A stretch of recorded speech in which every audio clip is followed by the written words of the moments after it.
Hi guys, it's Elliot here. Hope you're doing well. Before I begin this video, and you'd like to use OCD Recovery's coaching services, please reach out to Phil at ocdrecovery.com and he'll get back to you as quick as he can. So yeah, today guys, I wanted to speak about fears of rejection and just some of my own insights into fear of rejection. All right, now, as you probably know, fear of rejection was one of my biggest fears when I was on the recovery journey with sexual orientation, OCD.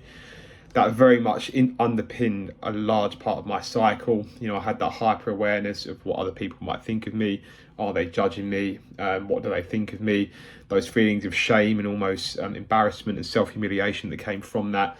And it was almost like my body was wired up to a fuse, right? Every time I was with my friends or family in a social setting, I was very scared and very hyper aware of what they were thinking of me. You know, do they think that I'm gay? Do they see me looking at somebody and they think that? So yeah, there was all of that going on, and it took me a long time to really overcome the fear of rejection. And with fear of rejection, all right, so it's the fundamentals are the same, you know, with whatever fear it is, whether it's rejection, whether it's fear of living a lie, whether it's contamination fears, whatever it could be. The fear of rejection has the same fundamentals, right? So behavioural changes alongside the belief system. So, you know, I shouldn't be rejected. It's so awful being rejected. This absolutely mustn't happen. My life's over if it happens. You have all of that. And then you have the behavioural aspect as well. So, you know, doing the shame attacks and really sort of confronting that fear of rejection, building up with the shame attacks.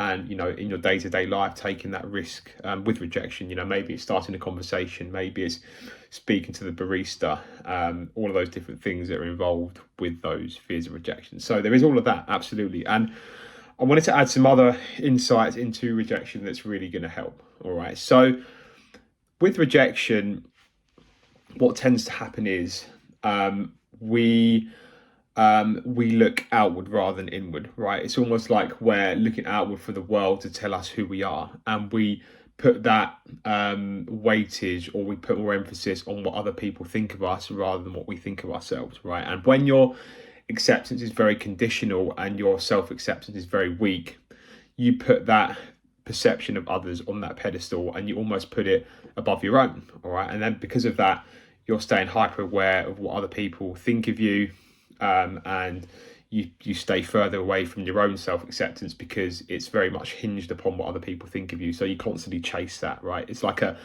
bucket that can never really be fully filled. It's like a bucket with a hole in it, and you almost look outward rather than inward. And it's very, very bad because you become hyper aware of what other people think of you. You put other people's needs above your own. You might become a bit agreeable. You might be scared to say no. And you live from the lens of another person rather than yourself. So there's all of that it can creep into. You know, maybe it's not saying no. Maybe it's surrendering your personal health for your employer because you value their opinion more about how you value yourself. And generally speaking, it has disastrous consequences, right? When those low feelings of self-worth, which comes with the expense of others, with those fears of rejection calling the shots, it's a very, unproductive way to live your life, right? So there's all of that going on. And there's some other fears with fear of rejection that I just want to, or some other insights with fear of rejection that I just want to really touch on, all right? So when we are scared of rejection, right, you got to think, I am scared of the perception that another person is going to have of me. Firstly, I wouldn't die if somebody had a bad perception of me, right?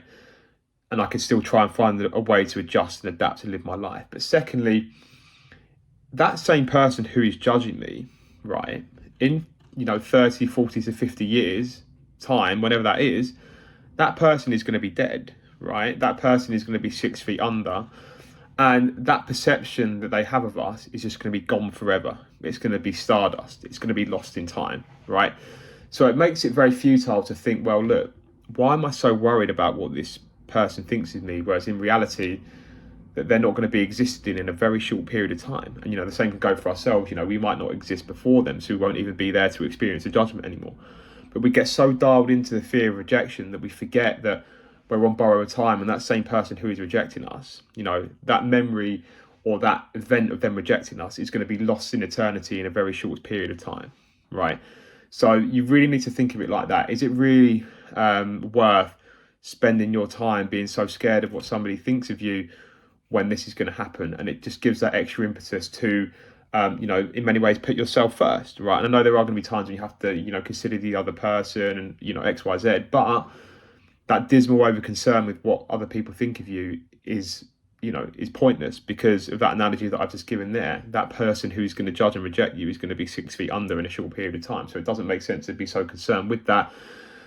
You might as well just do what you're going to do and try and live life on your own terms a little bit more, again within reason. All right, so there's that.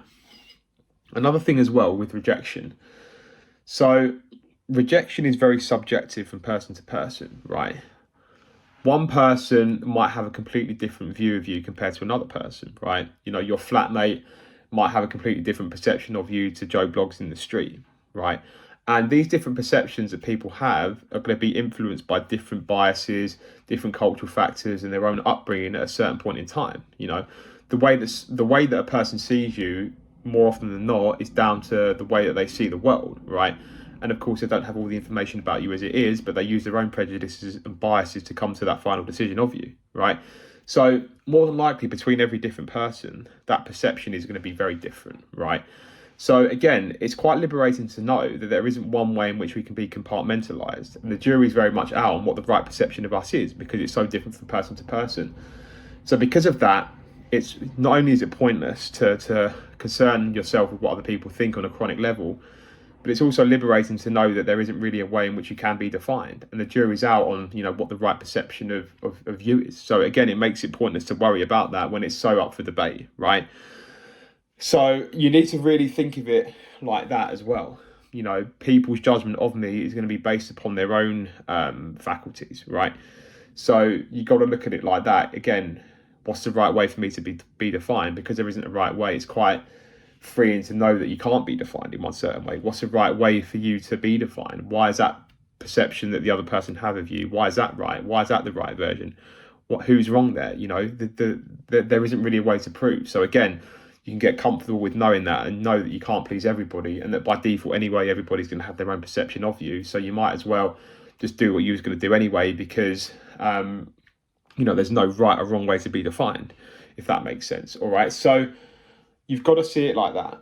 All right, and I think as your self-acceptance improves, that fear of rejection naturally comes down as it is, because you have that base layer of acceptance, you have that internal knowing that you're okay. And yeah, of course, I'm not saying that you're not ever going to be concerned with rejection again. Of course you might be, but you're just less over concerned, because you've got yourself, in yourself that you're okay, and that you're in peace with yourself, and there's no reason to prove, there's no reason to keep looking outward. You very much become a bit more inward. And again, I'm not saying that rejection doesn't bother us to some extent, but it's a lot less chronic. And of course, there are going to be times where maybe that the perception of others is important. If you've got a big group of friends, say you've got a group of 20 friends and 15 friends are saying, "Oh, Elliot, I don't think you're doing this in the right way, I don't agree with you," then yeah, maybe there is going to be a moment where you need to look at yourself, and maybe you need to change course a little bit when lots of people are saying that. But still, when you have that level of self-acceptance and that internal knowing, that internal value that you're okay, you're going to be less concerned with what the outside environment is going to think of you. All right, and that's such a great place to be in. Of course, you do need to do your shame attacks and expose yourself to the fear of rejection to help that set in. You're not just going to be able to accept yourself and be over your fear of rejection. No, behaviourally you do have to do that. But as you develop that sense of self-acceptance, that fear of rejection does naturally start to come down. All right, so yeah, just some insights there on the fear of rejection, and really think about how you can apply that in your journey.